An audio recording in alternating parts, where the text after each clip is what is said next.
time for us to start a build-up, a rebuilding of the military might of America. And it is time for us to build that to the point that no other nation on this earth will ever dare raise a hand against us. And in this way, we will preserve world peace. And we're the only one. 1945, President Truman announced the atomic bombing of Hiroshima. Has been an overwhelming success. 3 days later, the destruction of Nagasaki was officially described as having achieved good results. These announcements, especially the words used, experiment, success, good results, to describe the unique and horrific carnage of nuclear war, of a new kind of propaganda. Soothing language which allowed both the politicians and us to distance ourselves from the horror of nuclear war. Created acceptable images of war and the illusion that we could live securely with nuclear weapons. The first 2 bombs on Japan had nice comic book names, Little Boy and Fat Man, and soon bombs were no longer bombs at all, but devices and hardware with names like Mule.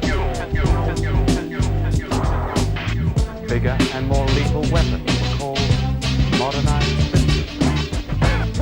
Above all, we were conditioned to accept a so-called strategy called deterrence, which no one could explain rationally, and which blurred the fact that a massive nuclear arms race was well underway. For 15 years of this arms race, up to 1980, the British Parliament did not once debate nuclear weapons.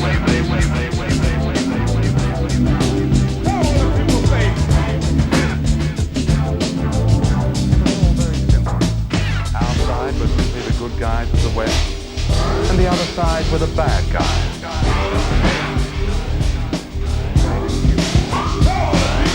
Surely, what has been overlooked is that we are a democracy, unlike the Soviet Union, and that in a democracy, secrecy and propaganda ought not to control how we think.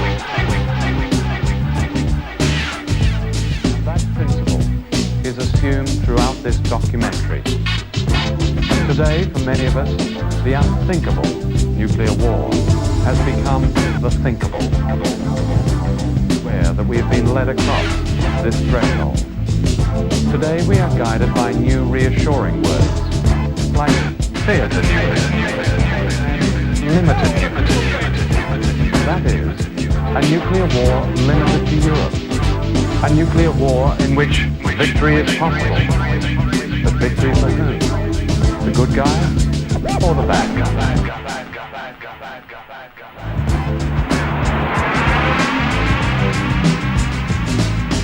Nuclear weapons. There is the equivalent of 4 tons of TNT for every human being. Enough to wipe us out 30 times. The official truth, or propaganda, is that the deterrence of this nuclear arsenal has given us a generation of peace. The unofficial truth is that a total of 36 countries now either have the bomb or the capacity to build it, and that nuclear war between the superpowers has never been closer.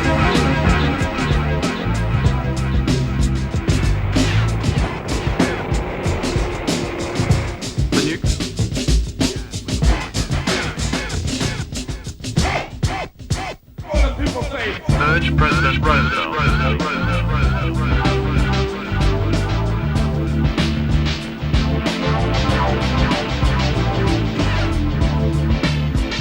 Was obsessed by one consuming fear.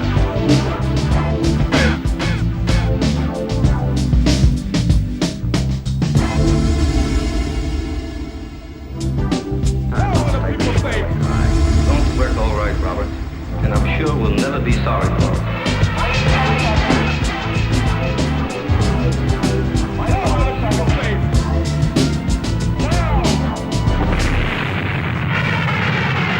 Incredibly, dance band music was played, and an report rushed to President Truman said, "The explosion had a beauty that cannot be described.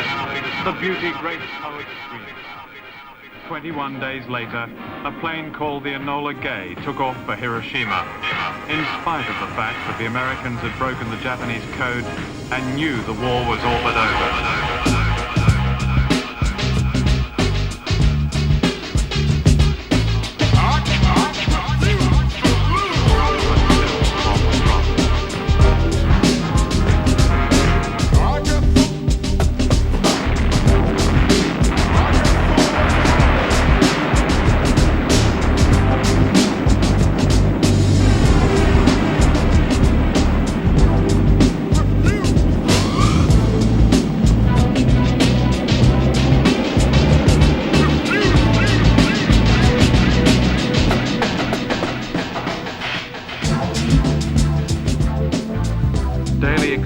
Correspondent Wilfred Burchett was the first Western journalist to reach Hiroshima after 80,000 people had died in the first nuclear fire.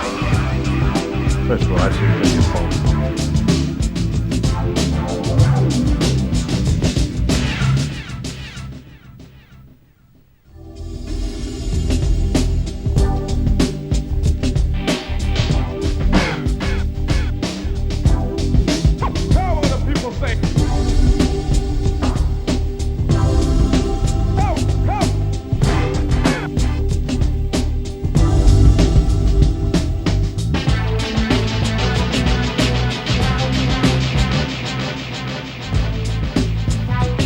The official truth was quite different, and even as propaganda was extraordinary.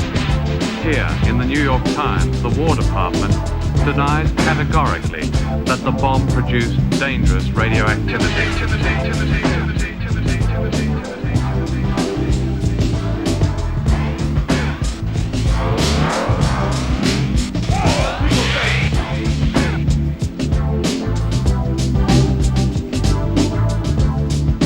Today in Japan they are still dying. This is the atomic bomb hospital in Hiroshima, where last year, as every year, more than 1,000 people died from cancers resulting from that one bomb. In 1945...